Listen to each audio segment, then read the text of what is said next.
或有回声。夜色如墨，长长的走廊里唯有一点微弱暖光。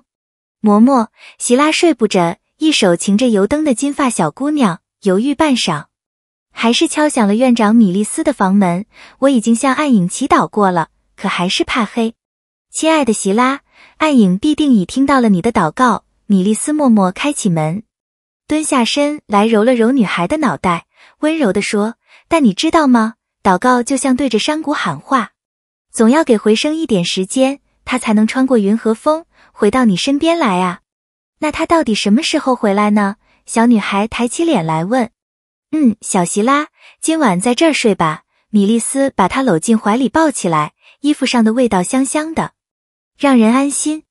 跟我睡就不会怕黑了，这便是回声，有时快，有时慢。米利斯拍拍席拉的背，但只要你虔诚祈愿，总会有应答。裂隙难遇。华美车架缓缓绕开赤鸠城门前巨大的坑洞，这是地震留下的痕迹。3个月前，赤鸠叛军毁于这场地震。此处像是空洞的眼窝，坑中积蓄的雨水则是捧眼泪。车架上的席拉想起战场上的所见所闻，便默默紧攥手中的符文时，低声念祈祷词，为那些逝去的生命祈福。席拉姊妹大司祭盖因打断了他的思绪，他气度威严，抬起华美的宝石权杖，指向不远处坍塌的城墙。迷途羔羊正等着你我引领，重归于光。权杖所指之处，赤鸠百姓纷纷恭敬地迎出城外，他们的眼中满含着希望，希望能够被从王城而来，代表光影神殿的神官们拯救。为何如此崇拜？席拉低下头，想起那些在战争中永远合上了的眼睛。我并不称职，救不了任何人，什么都做不到。朝阳之路，光啊，请庇佑我，救我，救我！千百次的，席拉再次陷入梦魇，许多看不清面孔的影子，持刀缓缓向他靠近，像道黑色高墙，让人窒息。忽然，梦中的席拉看着自己的身体竟正隐隐发光，礼敬太阳，礼敬那亘古不变的光。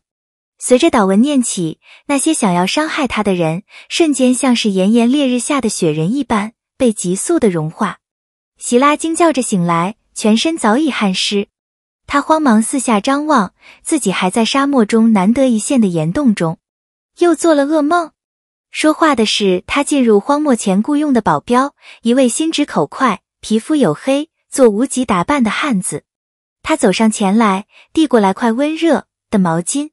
谢谢。席拉伸手接过，却仍神情恍惚，不禁思索，我能活着已是被光护佑了。如果我能找到它的源头。思绪至此，他又开始默默祈祷。黄昏湖影，圆月高悬，冷光映照黄昏谷的密林，树影婆娑，随夜风摇晃，如纠缠的鬼手。